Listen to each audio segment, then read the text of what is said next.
Ladies and gentlemen, let's have a round of applause for our guest of honor, Joe Panik.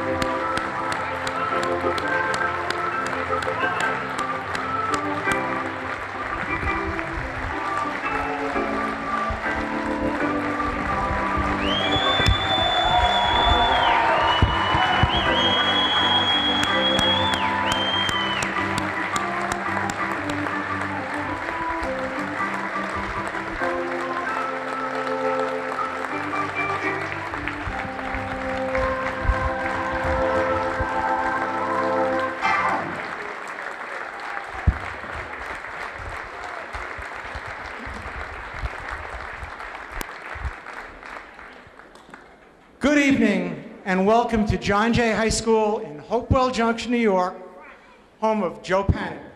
My name is Bill Green. I'm the rec director for the town of East Fishkill the past 37 years and a former teacher and coach right here in John Jay High School. I am honored to be able to host tonight's ceremony. Before we begin, I'd like to announce that this evening will be run like a ball game.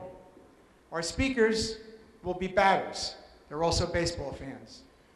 Before we begin, a couple questions. How many people in the audience are New York Yankee fans? How many people in the audience are fans of the Hudson Valley Renegades? How many New York Met fans here? And I know there are a couple Boston Red Sox fans, but we're not even going to acknowledge that. Tonight, however, and by the way, I was the only one who got the memo to wear orange and black. Tonight, we are all San Francisco Giant fans.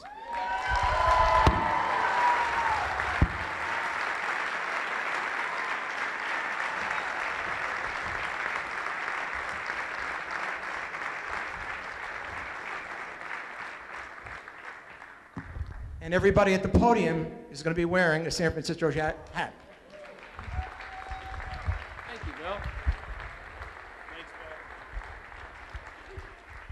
Do you have any?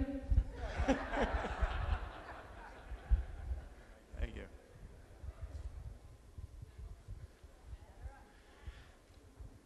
Before we have the first batter, since this is going to be like a ball game, at a ball game you always have a ceremonial first pitch. Tonight we have brought an umpire who's been umping for 50 years. In fact, we have a contingent of umpires here who all worked some of Joe's games, be it in the high school, outside leagues. And we're going to bring up Joe's brother, Paul, who, as many of you know, was a catcher right here for John Jay. And Cy Kaufman, our umpire, New York State Umpire of the Year, will be throwing out the first pitch to Paul.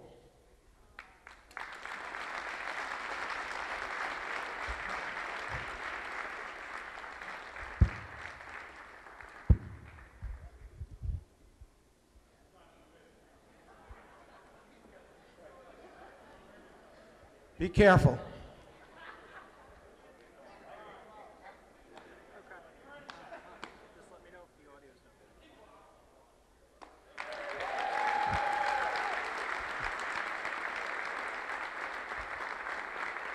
Where are all the umpires that are here that coached Joe's games? Will the umpires please stand up? Where are all the umpires? There they are.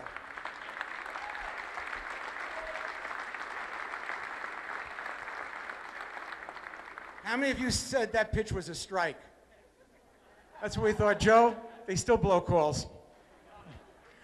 Okay, now I'm pleased to announce in a ball game, we are honored to have a local musician. He's an actor, he's a producer, he's a director, he's a recording star, he's a baseball fan. He attended Royce C. Ketchum High School, but we'll let that slide. And he's here to, I'm going to introduce him, and he's going to be our musical entertainment. Please have a round of applause for Johnny Dell.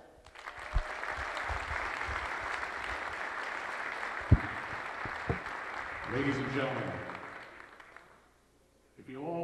rise, and please remove your caps and help me and us here at John Jay High School honor the men and women of the greatest country on the planet, America, with our national anthem. Oh, say, can you see by the dawn's early light what so proudly we hailed at the twilight's last gleaming, whose broad stripes and bright stars through the perilous fight for the ramparts we watched were so gallantly streaming, and the rockets' red glare, the bombs bursting in air, gave proof through the night that our flag was still there. Oh, say, does that star-spangled banner yet wave o'er the land of the free and the home of the brave?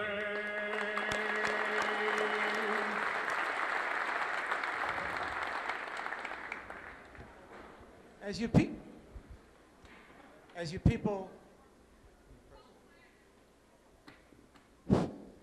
you people are aware, we have quite a few media people here tonight. I received a text, and it said that 3 of us up at the podium here should keep the hats on because there's a glare coming off our heads that's affecting the viewing. John, you know who I'm talking about.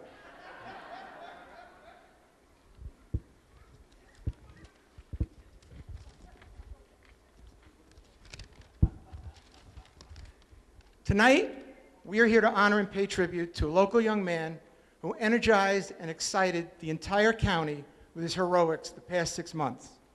Talking to Mr. Panik, Joe's father, I learned, believe it or not, that Joe and I, even though I'm 100 years older than him, have a lot in common. I was born in Yonkers, New York.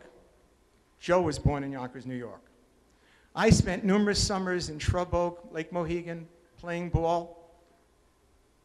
Joe's family moved to Shrub Oak from Yonkers. Joe then moved to East Fishkill, where his parents still live. I've lived in East Fishkill for 45 years. Joe attended Van Wyck Junior High School, and then, of course, John Jay High School. I taught in Van Wyck Junior High School, and I taught in John Jay High School. In fact, I was here when the building opened. Now, here's where we have a lot that is not in common. After playing baseball in our East Fishkill League, Joe went on to star in the varsity baseball team, and you'll be hearing a lot about that later on. Then received a scholarship to St. John's University, where he also excelled. Was drafted in the first round by the San Francisco Giants, I believe it was 29th overall pick. Had some great minor league years that culminated with him being called to the majors this past June, and then, as you know, had a fantastic postseason that concluded with a World Series championship.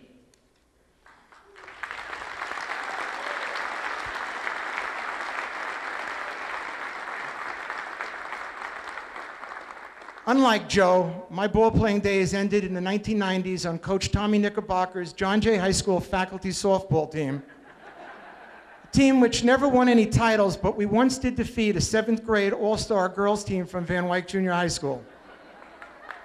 I had a bunt single in that game, and that was the highlight of my career. Tonight, we have a few people who'd like to say a few words about Joe. Speakers will be limited to the equivalent of an at-bat. Some swing at the first pitch. Others, like Joe, are very patient and wait for the right pitch. But before I do that, since we're going to have speakers, I'd like to acknowledge and recognize many of the people who helped get this night to be a reality and some of our guests that are here. So there are quite a few people, so I'd just like to acknowledge you right now. Our Dutchess County Executive, Mark Molinaro. Our county legislator, Marge Horton, and some of her fellow legislators. I don't know who else is here. Marge and Mark and a few of us really pushed for this, and we're glad it's a reality. Janet McHugh, who's an East Fishkill legislative aide, who helped with that beautiful banner that we have there. Bill Beal. Is Bill Beal here? Bill's working. Okay. Joe Corrigan. If you're involved in Wappinger schools, you know Joe. The gentleman that was the principal at John Jay High School during Joe's 5 fantastic years here, Paul Tobin.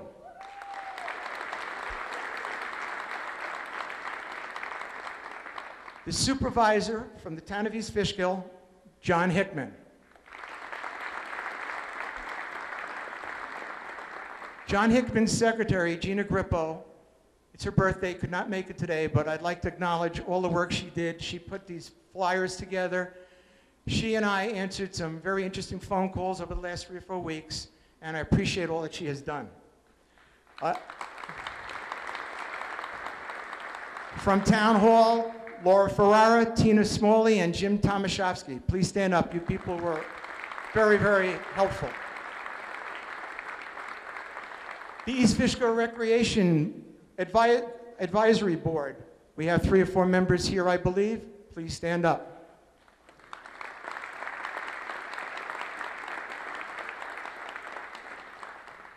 Matt Orsino and the East Fishkill Police, who are the best police force in Dutchess County.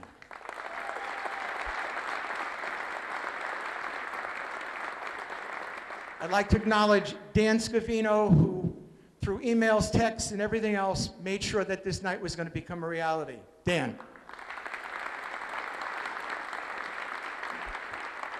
Our very successful John Jay varsity football coach who won a sectional title this year and who was also the varsity baseball coach for Mr. Joe Panik, Tom O'Hare.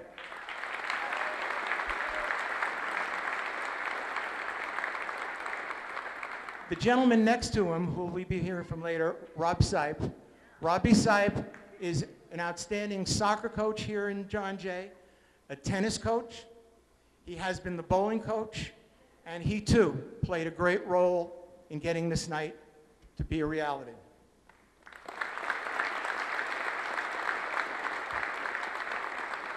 In attendance, let's acknowledge their presence. The East Fishkill Town Board members who are here, the Wappinger Central School District Board of Education who are here,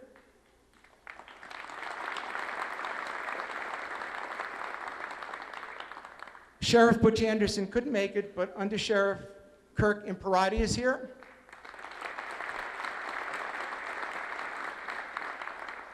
I'd like to announce that we have in our presence a gentleman who's been president of the Dutchess County Baseball Hall of Fame for 20 years, Chuck Thies.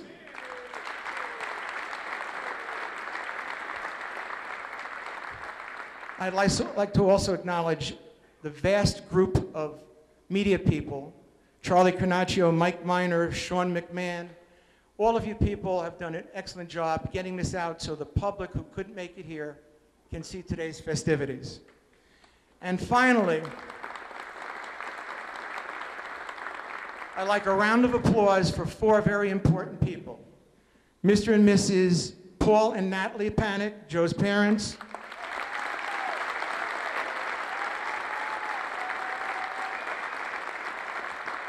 Joe's brother, Paul, who also excelled here.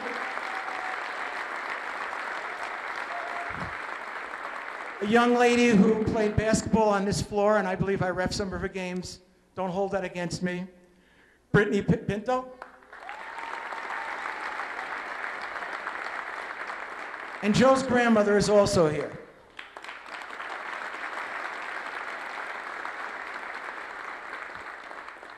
Let's hear it also for everybody who turned out for this night. Let's have a round of applause for yourselves.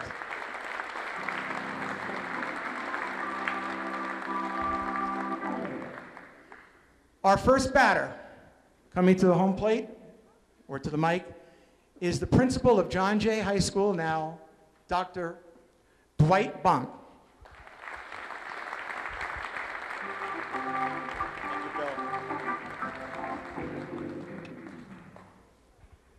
Thank you very much, Bill. Good evening. Welcome to John Jay High School, the home of the Patriots, here in beautiful East Fishkill, New York. Tonight we are gathered here to recognize the tremendous success of one of our own, Mr. Joe Panik.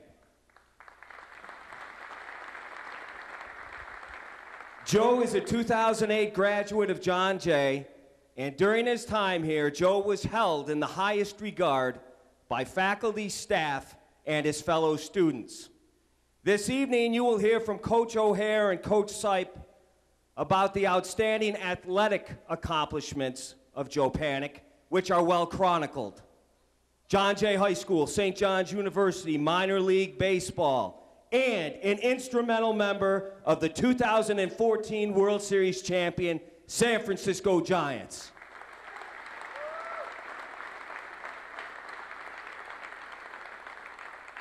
But what you may not be aware of is Joe Panik, the student scholar. I would like to take a moment to share some of the fine academic achievements that Joe achieved during his time at John Jay. Joe ranked in the top 6% of his class of 460 students. Joe was a member of the Taconic National Honor Society. Give him a round of applause for his academic achievements, please. Joe was also very popular, and he was ranked and voted by his classmates as most likely to become an Olympic medalist.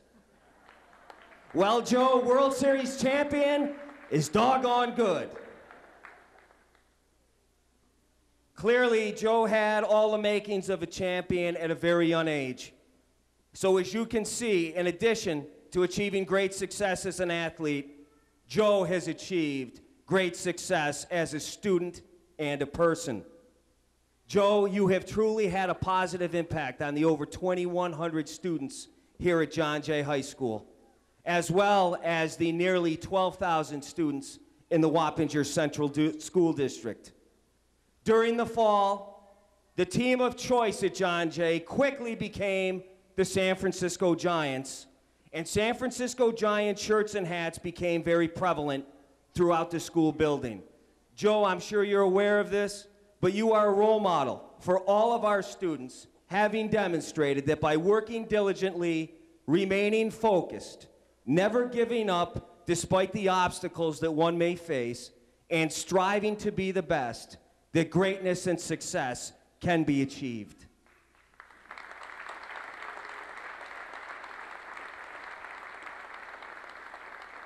You are now a World Series champion, and when you accomplished that goal, you not only accomplished it for the San Francisco Giants, you did so for the entire John Jay and Wappinger Central School District community. Thank you very much. And in closing, on behalf of the Wappinger Central School District and John Jay High School, I thank you and I thank your family for taking the time to be here with us this evening. We are very proud of you and all of your successes, and as always, once a Patriot, always a Patriot. Congratulations, Joe, and thank you.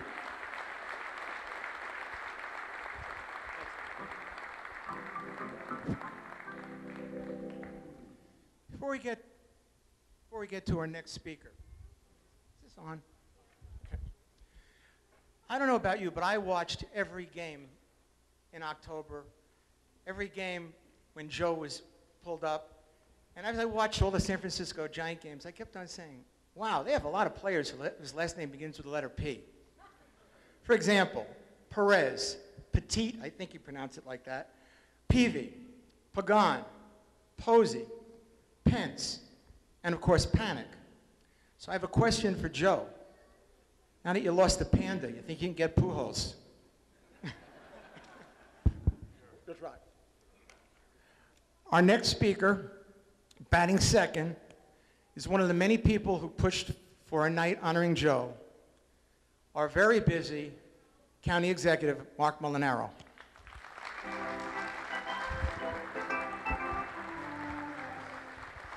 Well, I guess if I had to pick up a walk-on song, that'd be it, right? Thanks. I really am thrilled to be here with all of you, and I recognize that you're not here to listen to me. I probably foul a few balls, and then I'll get off from back behind the podium. And when Bill was mentioning Joe was born in Yonkers, I thought, hey, I was born in Yonkers, and that was it. We don't share anything else in common beyond that, although I was a Fishkill frog, if that means anything. I never made it to John Jay.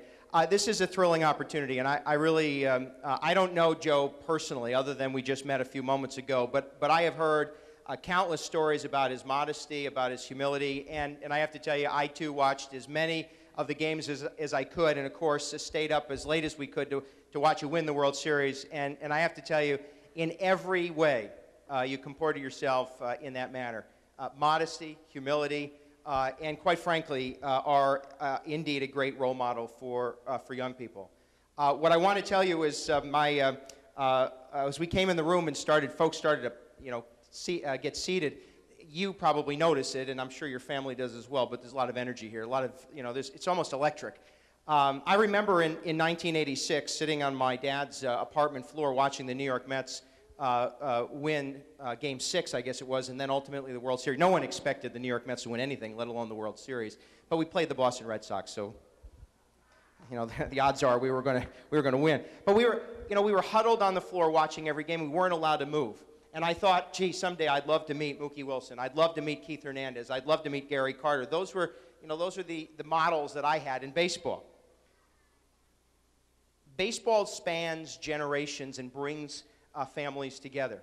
And tonight, there are young people in this room, and Joe, there are certainly young people across the state and the country, but most importantly, there were young people in Dutchess County and in East Fishkill who were huddled around their TV, huddled around their iPad, and they watched you, for them, experience something they may never get to touch or taste. And through your modesty, your humility, and the way in which that you've kind of held yourself, they saw their role model. And tonight you've given them an opportunity to say thank you and celebrate your success. And let me tell you, there are kids in this room who will never forget this moment. And for that, we thank you.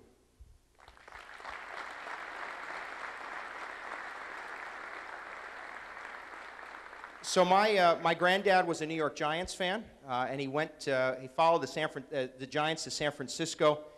He told me, he said, listen, you have to root for a New York team. The rest of my family roots for the Yankees. They said anyone can root for the Yankees. So I started rooting for the Mets. But my granddad watched every Giants game until the day he died. And I have to tell you today, having watched the Giants play and watch you play, somehow, and I think it's probably Corinne's influence, but somehow my son, Jack, is a San Francisco Giants fan, and he knows you. And for me, nothing could be more special. They need, these kids, role models, and you have really displayed for them something that I hope many kids will emulate. Hard work and dedication, diligence, honesty and humility, modesty, and really knowing that you only succeed through hard work. And you've proven that. And while we weren't San Francisco, we were just Dutchess County. For your rise and the Giants' success, Dutchess County was with you. We were, as we coined the phrase, Joe Panik proud, and we couldn't be happier for it. On behalf of the people of Dutchess County, I want to thank you. You are a credit to your family, you're a credit to your school, and you're a credit to this community. So I've been asked to present you something. I'm going to do that, if you don't mind, because, right now, you still have room on your walls for this. At some point, you won't. Just do me a favor. Put it in a box somewhere in the basement or something. This is a proclamation on behalf of the people of Dutchess County, not only acknowledging your success, not only thanking you for really being a model for all of us and for our kids, but also declaring tomorrow, December 11th, Joe Panik Day in Dutchess County. God bless and congratulations.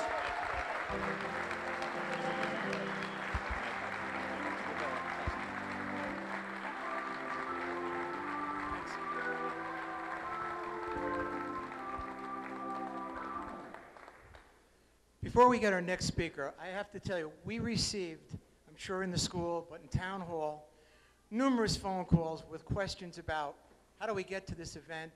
The one I remember the most was a woman called me up and she said, "Hey, you guys are honoring that Fishkill High School graduate who was in the World Series." And I said, wait. I said, "Yeah, he was in the World Series."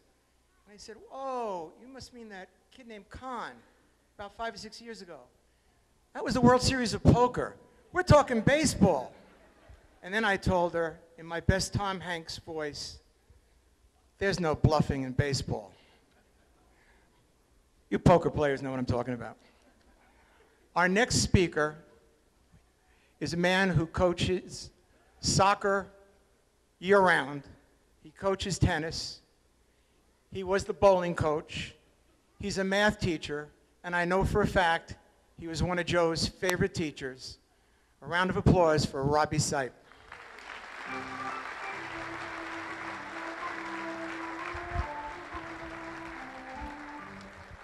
Thank you, Bill, very much. It's an honor to be here. When I was asked to speak about Joe on behalf of his teachers here at John Jay, I was flooded with emails and notes from all of his former teachers telling me what a pleasure he was to have in class, what a respectful young man he was, how bright, how talented, how hardworking and intelligent he was. One teacher even had mentioned that she didn't even know he was a baseball player when she had him in class. He was such a good, intelligent young man. But I guess when she saw him on the World Series, she knows now that he's a baseball player. And that's who Joe was. Joe wasn't the type of kid to walk around the halls at John Jay sticking out his chest saying, "Hey, I've been on the varsity baseball team since 8th grade. I'm the starting shortstop. I'm one of the best baseball players in New York State." That's not the kind of kid that Joe was. But I received so many wonderful notes and emails from his teachers, but it was really no help whatsoever in preparing today for what I was going to say about Joe, because I already knew all those things. I knew how intelligent, how hardworking, how humble, how polite, how respectful Joe Panik was. I was lucky enough to have Joe in class for 3 years. It's very rare at a high school of 2,000 students that as a teacher you're able to get a student for 3 years, but lucky me, I had Joe for 3 years in class. And I was even luckier because I had his older brother Paul first for 2 years. Like Joe, Paul was an excellent baseball player, an incredibly talented kid, and worked very hard in the classroom as well and was very intelligent. So when Joe walked into my class, I knew the kind of person that he was going to be. Joe really was a model student, a student that every teacher dreams of having in their class. He was mature well beyond his years. I can honestly say that the 3 years I had him in class, he didn't take one day off. Every day he had his homework, every day he took notes, every day he paid very close attention to what was going on the board. And this is math. That's not easy to do, but Joe Panik did it every single day for 3 years. So when Joe went to St. John's, I can remember getting together with him a couple of times for lunch when he came home on the winter breaks. Now, I coach 3 teams here at John Jay, so sitting down at lunch with a Division I college athlete, I thought to myself, maybe I'll ask Joe, in his opinion, what it takes to get to that level, and maybe I'll share it with my players that I currently coach. So I'm sitting down eating lunch with Joe, and I said, "Hey, Joe, what makes you such a great player?" Well, he couldn't answer it. He couldn't answer it because the way I framed the question. It was about Joe, and when it's about Joe, Joe doesn't want to talk about Joe. What I needed to say was, "Hey, Joe, what does it take to be a Division I athlete?" Maybe then he would have been able to answer the question. But the kid simply doesn't have an ounce of arrogance in him to admit that he's a special, talented athlete who worked tireless every single day to get where he was. And even though I asked Joe that question, I really knew the answer. I saw his hard work and dedication in the classroom.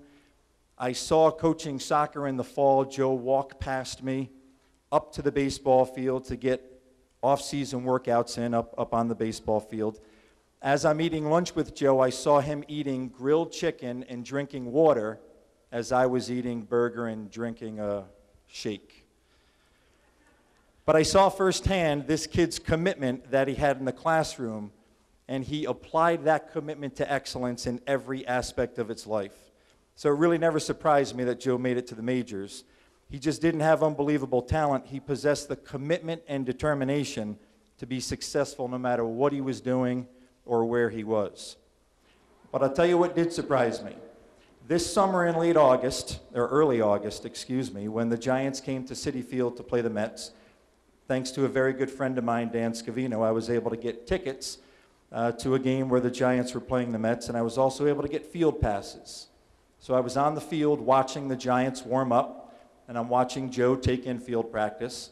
And then Joe comes over to the batting cage to take batting practice, and he catches me out of the corner of his eye, and he comes over and he says hello. I was honored. Let me just make sure you understand this, right? This kid who grew up in East Fishkill, played at John Jay High School, went to college at St. John's, and is now back in New York City, the greatest city in the world. He's about to take batting practice, and he comes over to talk to his old math teacher. Well, I was honored. I shook his hand. I said, Joe, congratulations for making it to the majors. We took some pictures, and that would have been awesome, but it didn't end there. Joe signed some autographs for a couple of kids who were standing next to me, and then he continued to talk to me. He asked me how I was doing. He asked me how my family was doing. He asked me how things were going at Jay. He asked me how the soccer team was going to be this fall. Now I was the one who couldn't answer the question. I was speechless because this kid, who's in the major leagues for the first year, stops and talks to me. I can honestly say Joe's one of the best kids I've ever had in class and one of the nicest individuals I've ever had the pleasure of knowing. We all know today what a great baseball player Joe is, right? That's why we're here. The entire world knows what a great baseball player Joe is. But as his teacher, and I know that other teachers at John Jay want me to relay this message to you, that we want to make sure you understand as good of a baseball player as Joe Panik is, he's an even better person. Mr. and Mrs. Panik, you have done an amazing job raising two incredible young men. My wife, Nicole, and I have two boys at home. Landon is 7, Austin is 6. If you have any parental advice for us, we are all ears. Joe, congratulations on your success. Every teacher you had here at John Jay is so proud of you and so honored to know you. Thank you for being a great role model for every kid in East Fishkill and for every student at John Jay. Thank you.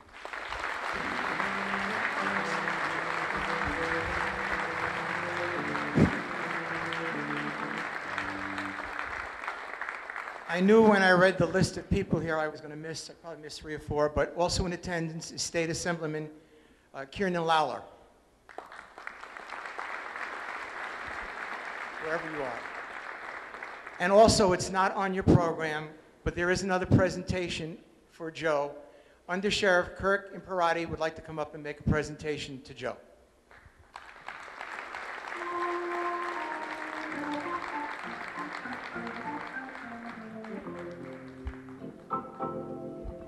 Thank you, sir. My buddy Johnny Dell, we delivered pianos together years ago. Joe, the sheriff couldn't be here, but I just want to share a little story about Butch Anderson and myself. We have morning meetings every morning. We talk about the county and what's going on in the county and any issues that are coming up, what we need to focus on. And around July, one morning he says, "Hey, did you see that kid Panik playing for San Francisco?" I said, "Yeah, kid's awesome, plays second base, he's incredible." And he goes, "We got to watch this kid." So you were the topic of conversation at least 3 times a week in the sheriff's office. And it was all good stuff. So I just want to, so what the sheriff wanted to present to you is this is the Operation Enduring Freedom Award. And he gives this for acts of valor, community service, and listening to everybody here today. You are one outstanding young man. And we strive to raise our kids, and I have my daughter here and my buddy RJ here that are freshmen at Lord's High School, and they were talking about you on the ride down, all about you. And if they come out just half as good as you did, I think we're doing the right thing. So the sheriff wanted to congratulate Joe Panik on a job well done. Dutchess County's proud of you, and it's on behalf of Sheriff Adrian Butch Anderson, Dutchess County Sheriff. Now there's one more thing. Since your parents did such an outstanding job raising you, what we have is a challenge coin at the sheriff's office. And you epitomize what it says on this sheriff's coin. And it says, Adrian Butch Anderson, Dutchess County Sheriff, and it says treat people the way you want to be treated. And you haven't forgot those basic moral values, and we appreciate that. So keep that in your pocket at all times. Thank you.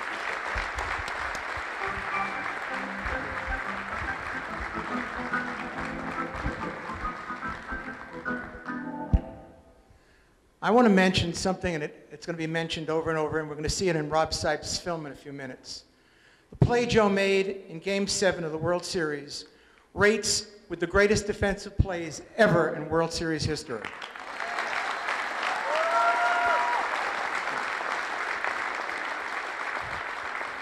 Now, I'm old. I've been watching World Series games for 60 years. I remember Willie Mays catching that amazing catch of Vic Wertz in the '54 World Series. That's rated up there. In 1955, I was a Brooklyn Dodger fan, and they finally beat the Yankees. And if you people who are a little older might remember, Sandy Amorose made a great catch. Game 7, I believe it was Yogi Berra who hit it. Gil Hodges knocked in the 2 runs, and the Brooklyn Dodgers finally beat the New York Yankees. In '69, all you Met fans, I know you were watching the games, if you were born by then. Ron Swoboda and Tommy Agee made 2 fantastic catches in the field, but none of them, as great as they are, compare with, I believe, the double play that Joe made this past October.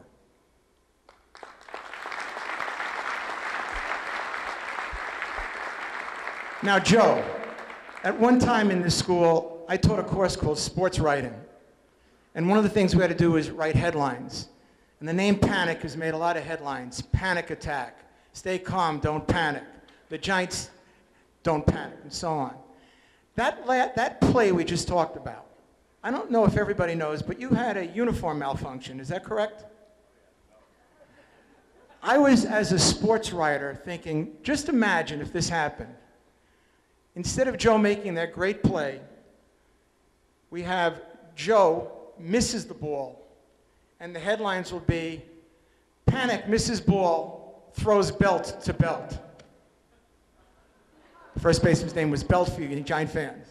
But he didn't miss the ball, and as a result, every year you watch the World Series and you see highlights, you're going to see that fantastic play. Again, let's hear it for Joe on that play.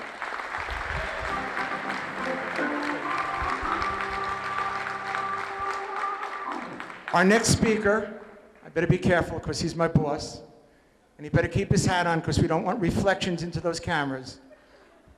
The Town of East Fishkill Supervisor, Mr. John Hickman.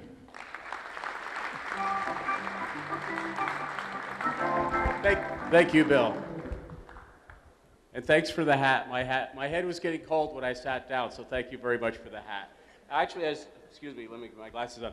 I was never a Giants fan, but now that I have this hat, I'm going to be watching. And if Joe stays with his team, it's just phenomenal. Just a couple things I wanted to remark upon. What can you say? Congratulations to Joe Panik and San Francisco Giants on their World Series title. Just amazing.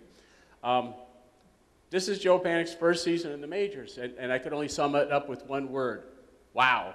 How that happened, what an amazing season Joe had, and I tell you the truth, my wife and I watched the World Series every game, and it was just phenomenal. The things that really impressed me with Joe, besides his talent, when you saw him out there on the field, his determination and his professionalism. Evident every time he was out there, I just watched Joe, and there was something about this kid that just so impressed me. He is born to baseball, and I thought he was just fantastic to watch.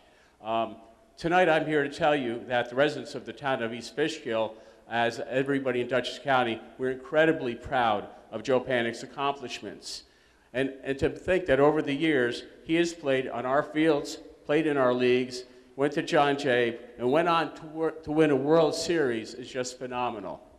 It brings it back to say, wow, what a season Joe's had. But I'd like to echo Dr. Bonk and some of the others that not only is this a reflection of Joe Panik's hard work and skill, this is such an inspiration to all of our youth who have come to realize that it is possible to achieve your dreams. Joe is just a perfect example of that. And we at the town are so proud of him, and tonight I'd like to present to Joe a plaque in recognition of his achievements, his exceptional season, his incredible talent, and the inspiration that he provides to all of the youth who now go out there and play and think to themselves, yes, I can. So Joe, if you will, I brought a plaque, and as I think Mark pointed out, you still have some room on your wall. So this is a smaller one, so you can fit it in somewhere. But this is from the town of East Fishkill in recognition of his achievements rising through the ranks of East Fishkill baseball, going on to help the San Francisco Giants to a World Series championship. Joe, you're an inspiration to our youth, an outstanding athlete, and young man of whom we are proud of for your accomplishments on and off the field. From the residents of the town of East Fishkill, and sincerely from the bottom of my heart, thank you. We're so proud of you. Thank you, Bill, and you can come to work tomorrow. We have one more award from East Fishkill, Joe, and this is representing every youngster who ever played on the fields in East Fishkill. We have a sign on our door in the rec office, kids in sports, stay out of courts. And every youngster in East Fishkill is proud to say, I'm going to play on a field where Joe Panik played. So I wrote a little thing here, because I couldn't remember this. But tonight we're here to honor Hopewell Junction's Joe Panik, who many people, including myself, have never had the honor of meeting until this evening. However, since June through October of this year, hundreds, if not thousands of individuals in Dutchess County and throughout the country have become fans and friends of Joe. Personally, I know individuals who only watched baseball playoffs and the World Series if the Yankees were playing. This year, they became San Francisco Giant fans because of Joe Panik, and they watched every inning. And for some Yankee fans, that's tough to root for a National League team. In October in New York, the Yankees and the Mets were already on the golf courses. The Giants and the Jets were already losing weekly and eliminating any chance of making the playoffs. But Joe and the San Francisco Giants were winning games and winning fans every night. John Jay High School, Hopewell Junction, Dutchess County were being mentioned on the air every night when Joe came to bat. People in Florida like Coach Knickerbocker, some of my former basketball players who live in Texas, in California, called up, emailed, text, hey, isn't that great what this John Jay kid is doing? And I said, you're damn right. Well, I've been involved in coaching, officiating, and recreation for close to 50 years, and I can verify that although I have been around many outstanding, talented athletes, I never coached, officiated, or played with an athlete who accomplished so much in so short a period of time. Joe Panik, you had an amazing year. You'll soon be wearing a World Series ring. And I've mentioned before, we are extremely proud of you. I have a little presentation to make. One is for you to keep, somewhere you have to find room. The other is going to be permanently placed in or around Field 5, because it was Field 5 in Hopewell Junction, where Joe had some of his early years, and we played a tiny role, East Fishkill, in getting this guy to the World Series. But I'd like him to know that every time a kid goes to Field 5, they're going to know that World Series champion Joe Panik played there.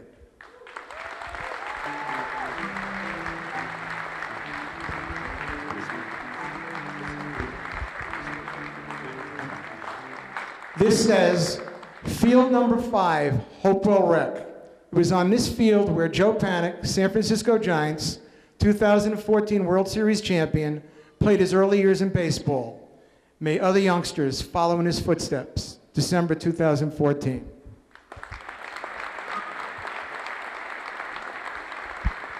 This will be somewhere by the field. Before we get to our final speaker, this is a ball game. Our final batter will be coming up before we hear from our guest of honor. Let's hand it back to our very talented Johnny Dell. Ladies and gentlemen, this will be the 7th inning stretch. If you'll all please rise and face the flag and join us in celebrating once again and singing God Bless America. God bless America, land that I love, stand beside her. the night with a light from above, from the mountains to the prairies, to the oceans, white with foam. God bless America, my home sweet home. God bless America, my home sweet home.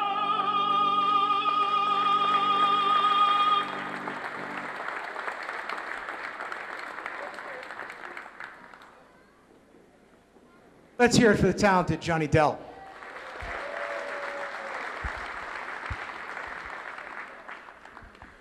Our final speaker knows Joe very well. He was his baseball coach for 5 years here in John Jay, and he will speak about many of those accomplishments that took place right here in John Jay. Tom O'Hare, varsity football coach, former varsity baseball coach. Let's hear it for Tom because he was there with him.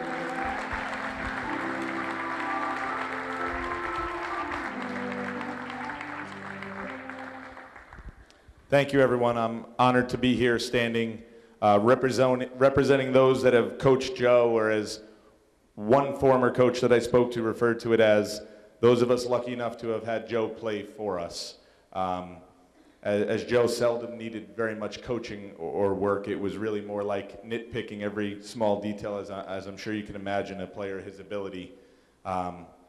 Didn't need much coaching, at least not, you know, for a lot of the people that I spoke to. There's many great coaches that Joe had before he ever got to high school, and a lot of the people I'm going to mention. But I think the first coaches that don't really get much recognition from a coaching standpoint, you know, they were obviously mentioned many times in the upbringing of Joe, but before Joe ever got to any ball field or high school field, his first coaches were his father, Paul, and I'm sure his older brother, Paul, who deserves some recognition from that standpoint.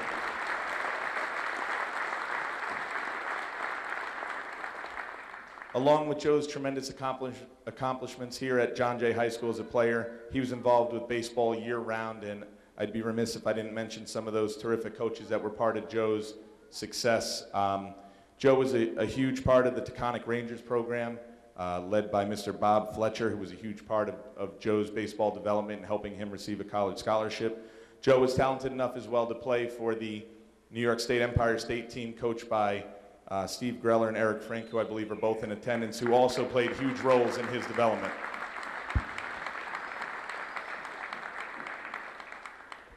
Well, I'd love to stand here and tell a story about how when Joe got to me, you know, he didn't know which hand to put his glove on, and how I righted the ship. I think everyone here knows that I'd be lying if I did that. By the time I first met Joe, he was already a very motivated, talented, and terrific baseball player, and I was lucky to have him. And I could only hope that maybe I was, as Bill said, a small part of the process that helped him get to where he is today. As all of you know and has been mentioned, Joe did play 5 years of varsity baseball here at John Jay, which is a huge accomplishment in itself. What a lot of people don't know is my time with Joe actually started the year prior. When I first got home from college, my first coaching appointment in the Wappinger School District was as the head modified baseball coach over at Van Wyck Junior High with Mr. Shukat. And it was pretty clear from day one at tryouts. I can remember it like it was yesterday because it was my first coaching job. We had a tryout. I believe we had 118 players come out for that team there at Van Wyck, between 7th and 8th graders. And I could remember sitting with my father and my Uncle Jack in the office after the tryout, talking about kids, kind of making our list. And I don't recall which of them said it, but you know, we're talking about each kid, and someone said, you know, that Panik kid, man, did you see when he made that error and he threw the ball over? It looks smooth. Everything that kid does is just smooth. Even when he makes a mistake, it just looks right. And needless to say, Joe was a dominant player at that level. The following year, I was lucky enough to be offered by Mr. Knickerbocker the position of being co-head baseball coach here with Mr. Mike Duncan, who's also in attendance. And you know, the way Joe became a varsity baseball player in 8th grade, a lot of times I think Coach Duncan and I might get the credit, but I need to pass a little bit of the credit off to big brother Paul. As I said, I made the jump to becoming a varsity baseball coach, and we were doing an off-season workout right here in this gym. And we're hitting ground balls and doing some work, and in the back of my head, I'm starting to think, you know, these guys are good. This is, you know, definitely a jump to varsity baseball. But in the back of my head, I was remembering Joe and all of his accomplishments and how good he was. So I started talking with Coach Duncan and throwing the idea around, and we were going back and forth because to bring an 8th grader up, and a young 8th grader at that, Joe's, his birthday's late in the year. He was barely 13 years old. To bring him up to varsity was a big move and a big commitment. And we started talking, and I brought Paul in. And Paul, I'm going to throw you under the bus a little there. You know, I asked Paul, you know, what do you think? I think Joe could kind of hang with these guys, and I think kind of afraid to maybe roll his buddies under the bus that his kid brother in middle school might be as good. Paul kind of politely gave me the ever so slightest nod that he agreed, and obviously from there we spoke with Paul and Natalie about the process of selective classification. Of course, Joe passed it and was playing varsity baseball as an 8th grader. He went on to a tremendous 4-year career. I'm not going to waste everyone's time with statistics, but career statistics, Joe set several New York State records, including 149 career hits, 36 doubles, 109 runs scored, 100 RBIs. And his senior year, he was named the Section 1 Player of the Year, Poughkeepsie Journal Player of the Year, and All-State. He obviously had a tremendous career.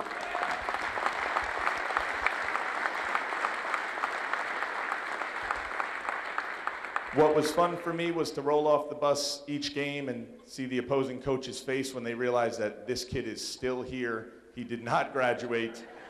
I would walk over with a big grin and hand the other coach the lineup card, and you know, every coach looks through it for the names that they remember.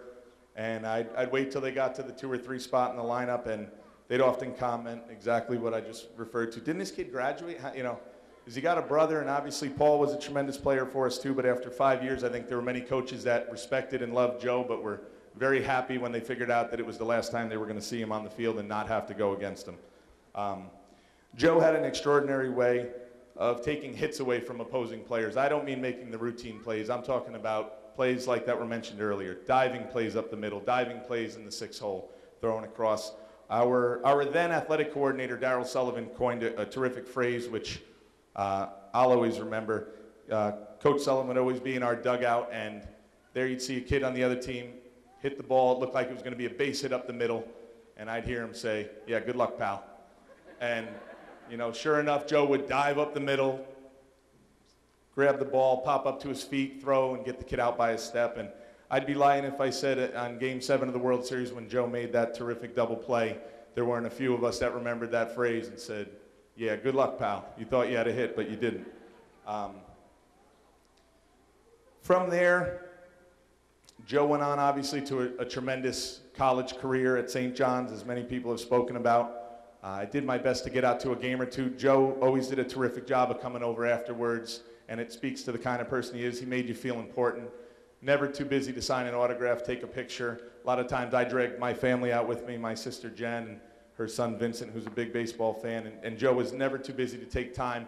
His own family was standing right there waiting for him, and he took time to take care of any former, you know, coaches, teachers that were there in attendance, and that's just kind of who Joe is, and that's, again, a credit to his upbringing, who he is, and a direct reflection on his family. This past year was obviously an unbelievable experience. I can't even imagine how Joe and his family were feeling with the excitement. Our community was obviously abuzz. Everyone was talking about it. I couldn't pump gas at Stewart's without someone coming over, and it was exciting. I was happy to talk with every person that remembered Joe and wanted to talk about or made some connection or remembered that I had coached him. I've been asked a lot of questions this fall, and a few of them, obviously, how does it feel to coach a World Series champion? It's a tremendous source of pride for me, but above the pride that I feel is just happiness. Happy for Joe and what he's been able to accomplish. I think the misconception is that Joe is sitting where he is because of talent alone, and I can tell you no amount of talent could put someone where this kid is sitting right here, and Coach Sipe put it best earlier. There's a lot of talented people out there who don't achieve at the level that Joe has, and it's a testament to his hard work and dedication and a lot of sacrifices, which I'm sure his family and friends could tell you about. There's a lot of sacrifice that went in. So even more so than being proud, just genuinely happy for you, Joe. You deserve everything that's come your way.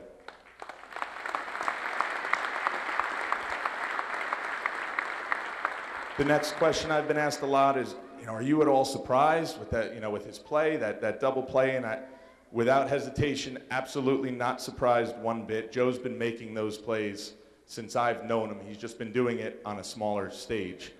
But as I referred to earlier, the good luck, pal, when that ball was hit, I think anyone that knew Joe knew that he had a chance to make that play. And while we were thrilled and I jumped up off my couch, I'd be lying if I said I was surprised, because it's what Joe does. The last question that I get all the time is, what was it like to coach Joe?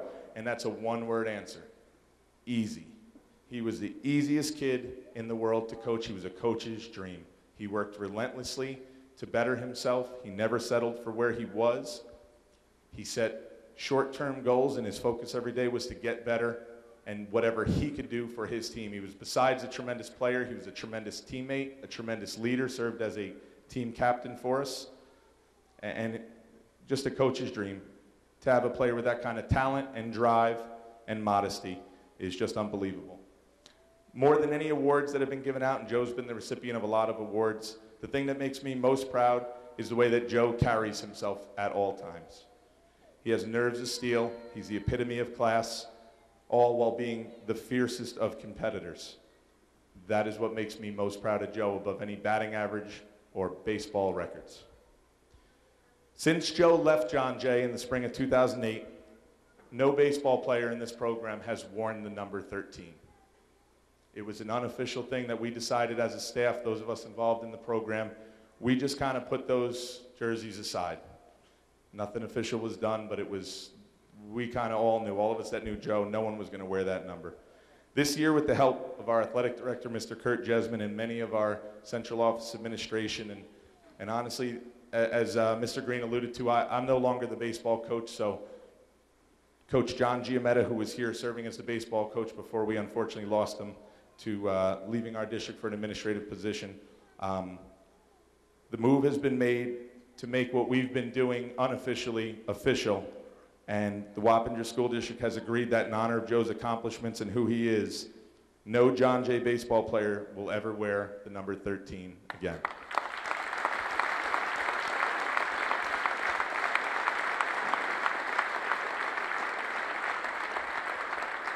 Before we get to our final presentation, we have 3 special presentations for Joe. The first is a gift that we would like to offer him to take home with him, and that is his home jersey, which we've had framed, and I'd like Joe to come up and unveil it.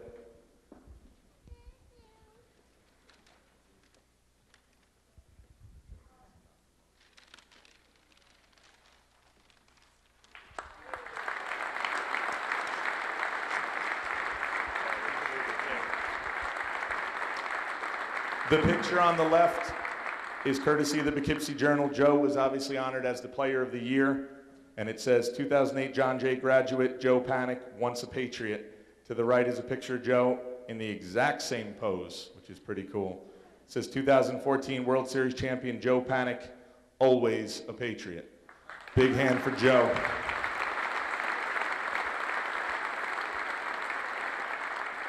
The next one is Joe's away jersey, which we're going to proudly display in our lobby that has been freshly renovated, thanks to Mr. Davis. And it is Joe's away jersey, framed exactly the same with the same 2 pictures, to be put proudly on display. Number 13, again, will never be worn. One more.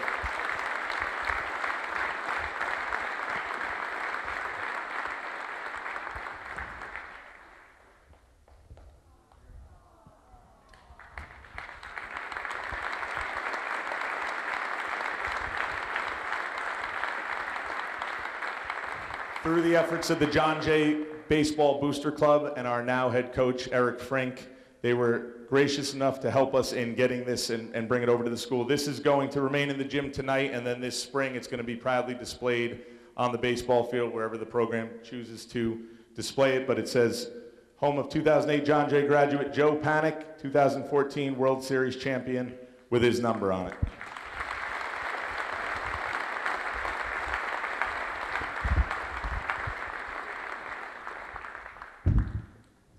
And lastly, this is something that people can take a look at on the way out. It's a tremendous plaque put together with clippings. The headline is Duchess Hails Panik, and there's a lot of great coverage that most of you probably read in our Poughkeepsie Journal that they chose to put into a plaque, and it's going to be displayed with Joe's jersey in our lobby. So again, big hand for Joe.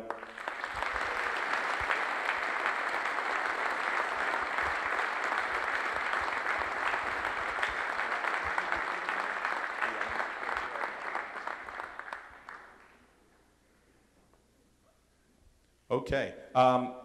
Mr. Sipe, who spoke earlier, was nice enough to make a tremendous video with a lot of Joe's highlights from this past season. He put it together, and the district and the town were gracious enough to rent us this beautiful projector to view it. So again, Mr. Rob Sipe, there you go. He's queuing it up. Put together this video, so big thanks to him, as I'm sure it took a lot of time and effort. While we're waiting, this is another jersey that I'd like to see retired maybe 10, 12 years down the road.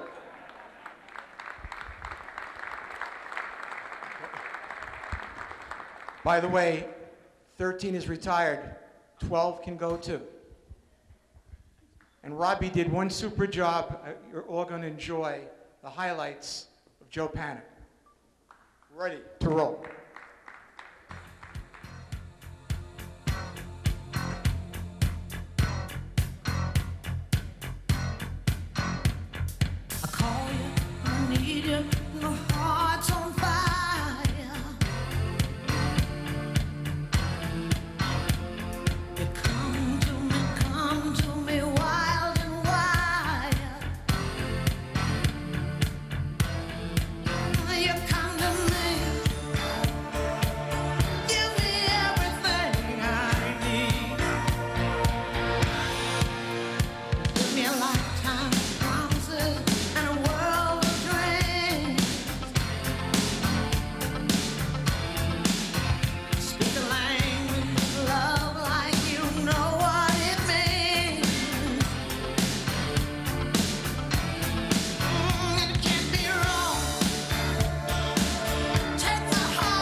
And hits it right into the shift. Panik with the toss. Side retired.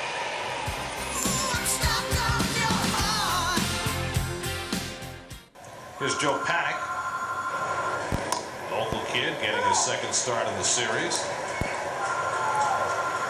Grew up in Hopewell Junction up in Dutchess County. Went to John Jay High School in East Fishkill and then on to St. John's. First round pick by the Giants. Well, he's lucky he's an infielder. You wouldn't want to have this name if you're a closer. You know, it wouldn't be the right name. Well, he stays calm and lines one the other way. And the Giants have their first hit of the day. So Panik has his first hit at Citi Field as a big leaguer. Not his first hit at Citi Field. He had a red uniform on then, didn't he, when he had that base hit? Georgetown and St. John's. In the first game ever played at Citi Field before any major leaguers had tread the grass here, and Panik had 2 hits in that game.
Ladies and gentlemen, you heard all of us speak.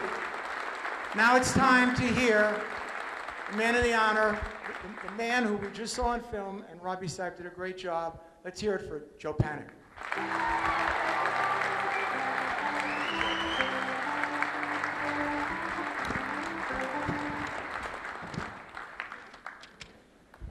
Wow. Least I can say. Everybody, thank you for coming out, especially during the holiday season and everything. This is a special time for me and my family, and thank you for taking time to come and share a part of this. It's good to see a lot of familiar faces. A lot of people I haven't seen in a while. It's great to see everybody, and seriously, it means a lot. First off, I'd like to thank Tom O'Hare, Bill Green, Mark Molinaro, everybody else who put this event together, and then everybody that presented. I mean, the kind words, the special gifts. It's special, and I'm truly humbled by it, so thank you. Yeah, exactly.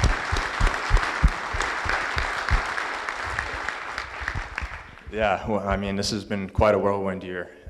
Since the day I left in February, you're going into the year thinking, I was hoping having a good year in AAA, and hopefully everything works out. And sure enough, got off to a good start. And June 21st, got that call, and happy my family came out there, Brittany, to share in that moment, and into the playoffs, and then into the World Series and winning a World Series. And just been an incredible year. Something as a kid you always dreamed about. Being a Yankee fan growing up, watching Jeter and the Yankees winning 4 or 5 World Series. You always dreamed about being a part of something like that, and to be call yourself a World Series champion and be a part of something special like that. It might be cliche, but it seriously is a dream come true, and it's just something special that I'm always going to remember. But seriously, all the support that I've gotten throughout the years, not just this year, but ever since I was 10 years old, there was a lot of influences in my life, from the coaching, all my coaches, to teachers, to my neighbors. There's so many people that have really touched my life, and I wouldn't be where I am without everybody. I'd just like to seriously thank all my coaches that are here for all the instruction that you guys gave me, all the opportunities you guys gave me, going back from when I was 10 years old. So there's a lot of people, in the baseball life that have really influenced me along the way. This is just friends, teammates. You guys have been with me for a fun ride. There's a lot of special moments, a lot of special memories that coming back into this gym. Especially my John Jay teammates. I see a couple of you guys here, and I'm very thankful that you guys are here and supporting me. We've had a lot of fun memories, and just coming back, you start to think of those memories and moments, and it really brings you back and it really humbles you. Just knowing where you came from. That's the one thing I always remember, is remember where you came from and remember your roots. And that's the way my family raised me, and that's the way I'm always going to be. There's a lot of people who have touched me in this life, and I'm very blessed to have everybody in this life. I truly am humbled by it.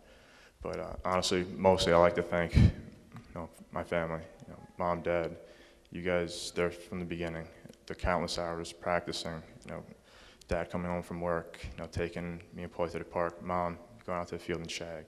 I mean, stuff. Exactly. I mean, we were just, starting to walk when we started playing the game, and I give, you guys were the ones, who got me into the game and gave me the love of the game, and all the late hours in the morning.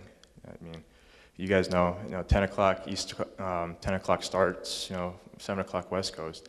They're up every day, even in the minor leagues, not just in the majors. Every day, I'm in San Jose, Fresno. They're up until 1 o'clock in the morning watching every game. And then after games, Dad will wait up. Sometimes I've had good games, some days I have bad, but both of you guys, I mean, you guys are up every morning at 2 a.m., there for me, good times and bad, and helping me get through everything. So you guys, I wouldn't be where I am without you. Thank you for all the sacrifices.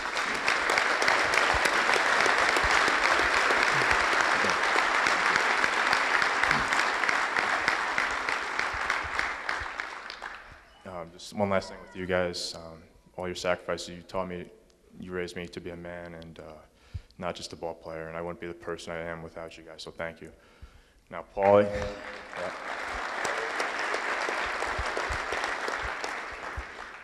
Paulie, man, this has been a fun ride, right?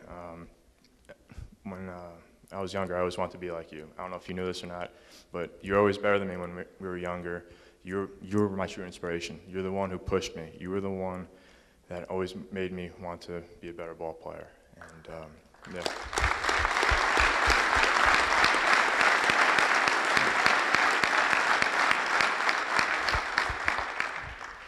Yeah, I mean, what else can I say? I mean, you just been there with me every step of the way. From the day I started walking, I was playing together in the backyard, and to playing together 3 years at John Jay, and then even now, anytime I need help talking to you and Dad, you guys are there for me. So you taught me right from wrong. You told me how to do things the right way, and that's what I always remember. You taught me, especially as an 8th grader, coming to John Jay, and then even going to college. You taught me how to respect the game, respect life, respect people. So again, I couldn't thank you enough.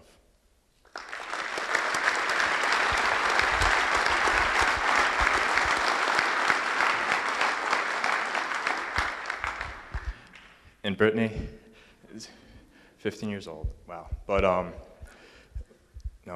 just can't thank you enough for helping me out. I mean, this year, I'll tell you what, going through the playoffs, it's a very stressful time. And it might be fun. It's fun looking back on it, especially the World Series. It's something special that you're always going to remember. But there's a lot of stressful moments, a lot of nerves, a lot of basic nervousness where you don't know what's going to happen on a big stage. You're a kid from Hopewell Junction.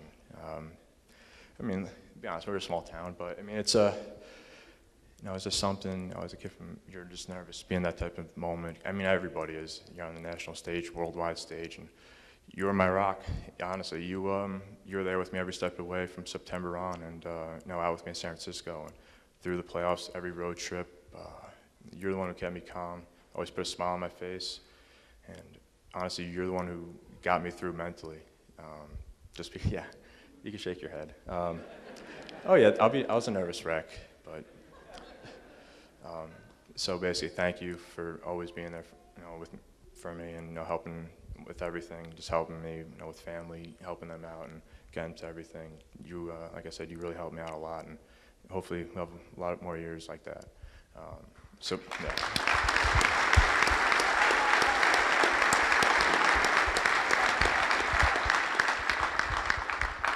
Yeah, so basically to wrap this up, there's been a lot of influences in my life, ever since, I started playing baseball. From Shrub Oak days, I have one of my former coaches here from even Shrub Oak, which is very nice to see. And then throughout, East Fishkill, town ball, travel ball, to Panik Rangers, it's good to see some familiar faces from the Rangers, and then through East John Jay, former coaches, and everybody else who helped out. And there's been a lot of people who influenced me and just really touched me, and I can't thank you guys enough. And then for everybody else, the town, wow. When I came home in November and saw all the support, the signs up, it really touched me. It was really special, and I've got countless text messages, calls, but just coming home and getting seeing all the support from everybody, it really makes me feel good, because when I'm living the dream of every kid, and I'm just happy that I can touch other people's lives and make them happy, and especially for kids, seeing them smile when they see me, it really makes me feel good. So, just in closing, from the deep down bottom of my heart, thank you everybody for your support, not just now, but since I moved up here. It truly is, special, and I thank everybody for it. So, everybody have a good holiday season, healthy New Year, and have a good night. Thank you.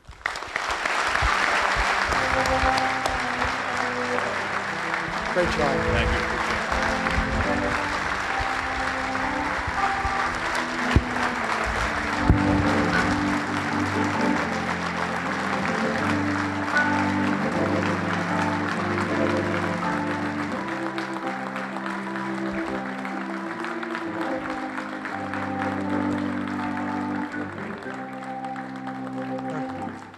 In closing, I'd like to thank everyone who attended, everyone who's watching this at home, and to remind every youngster who's here or who's watching at home, go out there and play a sport, keep working hard, follow your dreams, and who knows, someday the next tribute may be for you. Good night, and thanks for coming.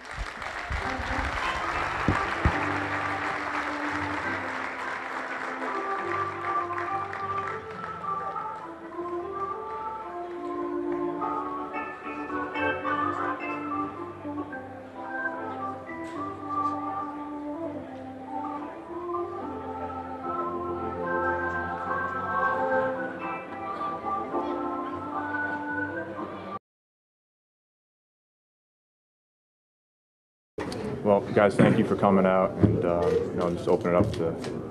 Would you like to Kyle, can you close the door? Yeah. No, open up the questions. Thank you guys again for coming out. When we talked the other day, you mentioned walking back in that gym, being here. What's it like, just not just World Series champion, but just being a 24-year-old kid who's just coming back to his alma mater? Yeah, it's brings back a lot of good memories. Everything's painted new, which I noticed right away. It's like. There's some differences, but it's the same school, and when you walk in that gym and everything, you see a lot of, you see familiar faces again, and it brings back a lot of good memories. I was playing baseball here for 5 years, and definitely, you just start thinking about it, and you remember your roots and where you came from, and it's special just coming back. Yeah, growing up, I'm from Hopewell too, like you were, but you dream about a World Series. Yeah. We were dreaming about Yankees, but. You actually got there. Can you kind of explain to us, was it what you thought it would be? Was it different? Like you nailed it on the head. You dream of it as a little kid. Growing up watching Jeter and the Yankees winning 4 or 5 World Series, you want to be that guy. And then when you get there, it's like, wow, this is everything I wanted to do with my life. I want to be a Major League Baseball player, playing the World Series, and then to actually win it. It might be cliche, but it's a dream come true, and you really have to be appreciative, because you never know if you're going to get that chance again. And you put in a lot of hard work over the years, and it all paid off, and I couldn't be more happy with the way everything is going right now. You recently were down to your elementary school. Can you kind of talk about why did you go back, and can you tell us what the reaction was from the kids when you were down there? So I went to elementary school there for 5 years. That was my elementary school. And they sent me a video during the World Series. It was a video of my former teachers and former classrooms. and the kids and the teachers, just said hi, congratulations, we're pulling for you, a bunch of fans here. So going back to just remembering your roots, and it really touched me, it really made me feel good, especially when you're out, Kansas City, and you're kind of stressed out because of the World Series and stuff, and it really brings you back to reality, and brings you back to your roots. So I want to do something special for them, and because that's really, besides here, that's where I really started. My first 10 years I spent down there, and so I really feel like it was necessary for me to go there and see the teachers that did this video, because like I said, it was really special to me. What were the kids' reactions? Oh, they were ecstatic. Felt like I was like Bruce Springsteen, like a rock star going. I'm serious. I mean, they were going crazy. But I mean, for me, I'm a normal kid from Dutchess County, Westchester, Dutchess County, but for them, they look up to me, and it's really special. I know so much planning went into this event tonight. What's it like to share, some people want to come, I know they want a big public thing, but what's it like to have this nice, intimate, close, setting with the people that meant the most to you growing up here? Exactly. If you know me, I'm the type of guy, the people close to me, the people that have been there for me throughout my career, that's the ones I want to share this moment with. And that's, talking with Tom and Bill Green and the guys who set this up, this is what I wanted. I didn't want anything, too big. I'm a simple guy, and they respected my wishes, and the people here are the ones that have been there for me, and I want to share this moment with them. What was it like your first time back in town after the World Series? Yeah, when I came back, I think it was about like a week and a half after the World Series, and just driving through town at the Fishkill rec, you see, congratulations, Joe Panik, World Series champ, and then driving. What was that, 376, or no, 82. There's a sign, honk for Joe Panik, and I thought that was the coolest thing. Somebody told me that there was a honk for Joe Panik, and actually hearing somebody honk for me, I'll be honest, that's pretty cool. And like I said, it just brings back a lot of special memories, because this is where my career really started. And to think back to last winter, when you were about to leave for spring training, what were your wildest hopes for the season back then? Yeah, when you're going into spring training, you already know, all right, you're going to be in the minor leagues. I was assuming Fresno, which is AAA. So you're going to spring training, all right, work hard, play your game, just show them what you got. You'll go to Fresno and hopefully have a good year there. And then hopefully, at some point, because I wasn't on the 40-man roster at the time. So I'm thinking, all right, just, hopefully in September maybe you'll get a shot. And that's your initial thinking. You don't know what's going to happen. You just have to be prepared for it. And sure enough, I got off to a good start and was playing well. And, everything kind of sped up on me, which is good. Everything happened earlier than I thought. The first weekend at Arizona, your family's right there in the dugout, right behind you. Can you just kind of give us a sense of what it was like for you to, first of all, you're in the majors, and then your family was right there, because I'm sure they've been with you throughout your whole life. Yeah, that entire weekend, I remember getting the call at 1:30 in the morning. I was in New Orleans, and getting the call at 1:30 in the morning, and calling home like around 3 o'clock in the morning, East Coast time, and waking my parents up, and the first good call I ever got at that time. But, and then flying to Arizona, having them come out. They didn't sleep. They booked flights for themselves. Paul, Brittany came, and having them all there to share this moment, because those are the ones, through the ups and downs, they've gotten a lot of bad phone calls, good phone calls throughout the minor leagues when I'm up and down, and for them to be there and share that with me, it's we put in so much time and effort for us to share that moment. I was happy that they were able to do it. Was it overwhelming at all? In the beginning, you first walk in, you go to the stadium and you walk in the first time and you're like, wow. I felt like, ever seen a movie, Rookie of the Year? I felt like Henry Rowan-Gardner. But once you get used to it and stuff, it's your home. But when you first go there, it's kind of overwhelming, because this is everything you want to do. Joe, do guys play any pranks on you yet? Rookie pranks that they'll do? Yeah, there was some rookie jokes. Mostly it was the dress-up day. I don't know if any of you guys saw the pictures. I was a school nurse. But it was a lot of fun. Everybody's done it, and you're part of a fraternity. The guys say when you do that, you're part of a select group of guys that have gone through the major leagues, and everybody's done it. So that was basically the main one. The pitchers, rookie pitchers have to have the pink backpack and all that type of stuff. But that was the main one. And, I mean, everybody did it, and it was a good time. You just have to have some fun with it. That diving stop in Game 7, after you did it, What's going through your mind? I'll be honest with you, when it happened, you're not even thinking. You're out there playing baseball, and after it happens, the initial reaction is, he's out. And he called him safe, and then you're just thinking, all right, hopefully they review it and overturn it. You're not even thinking about the magnitude of what happened with that play. It wasn't until after the game, when I went up to Brittany, it was like, I really clicked, and I was like, did you see what I did in the third inning? And she was like, no, I wasn't even watching. I was so nervous. But when looking back and how big that play was, it's something that's always going to be played over and over again. But when you're out there, you're just so focused on that game. Plus I broke my belt, so that kind of also, I had my mind on something else. But that play was definitely huge and something I'm always going to remember. After tonight, what are you looking forward to? After tonight, I'm really just I'm just really appreciative of this night right now and everything that the town and school's putting on for me. I'm very humbled by it. And after this night, I never forget where I came from. But now it's I have to get ready for next year. So that's basically what it's going to be now right after this. You mentioned Brittany, who went to school here. You mentioned Paul, who's been with you forever. What's it like bringing so many local people, not just in person, but whether if they hear about you or read about you or see you on TV, to bring so many local people along for this amazing ride you've been on? Yeah, it's I've gotten a lot of support. A lot of phone calls, a lot of text messages, even my family from people throughout the years, and then even the papers. You guys have done a great job, covering, because friends of friends have been saying, so many people are so happy, they're following, they're watching games, they never watched baseball before, and just hearing that, and some people like even going through tough times are like, you know what, you're my release. You give me something to smile about and enjoy at night. So that makes me feel good because I'm still playing a kid's game. I'm playing something I've always loved doing and dreamed about doing, and to bring joy to other people and have the support of other people it's pretty special.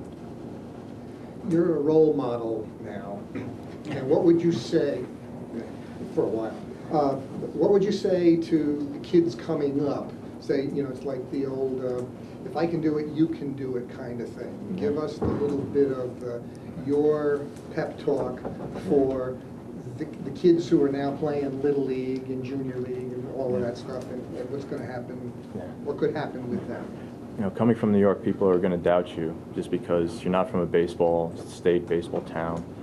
So my thing was always believe in yourself, because it doesn't matter where you come from, your background, city, it doesn't matter height, weight, how hard you throw, any of that stuff.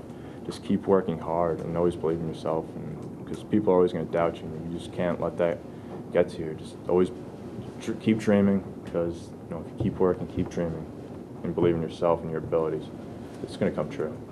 And what about the programs, the local programs, town ball, what you have here in Dutchess County, and all of that stuff? How important was that in your development in terms of the quality of play and all of that? Yeah, I mean, I started playing baseball. Paul's a couple years older than me. He started when he was young, and I was 2 years old. Once I could stand, I started playing, and then I started playing town ball, and through travel leagues, high school, and I played a lot of good competition, and that's why I really feel like I always played up in age. I started, Coach O'Hare here, he gave me the opportunity, and Mike Duncan, both those guys, they gave me the opportunity when I was in 8th grade to play varsity baseball. I was 13, 14 years old, and playing with varsity guys, and playing with my guys like my brother and other guys that are older and have a lot of experience. That really teaches you the game, and I really feel like just playing in this area, you're going to play with a lot of good guys. And the better competition you play, the better you're going to be, because you have to elevate your game to the next level. You said you batted lefty because of Wade Boggs. Yeah. Well, when you were young, how were you batting lefty since you said 2, or did you switch it at a certain age? I was always batting at lefty ever since I picked up a bat. Wade Boggs is one of the guys I always, liked.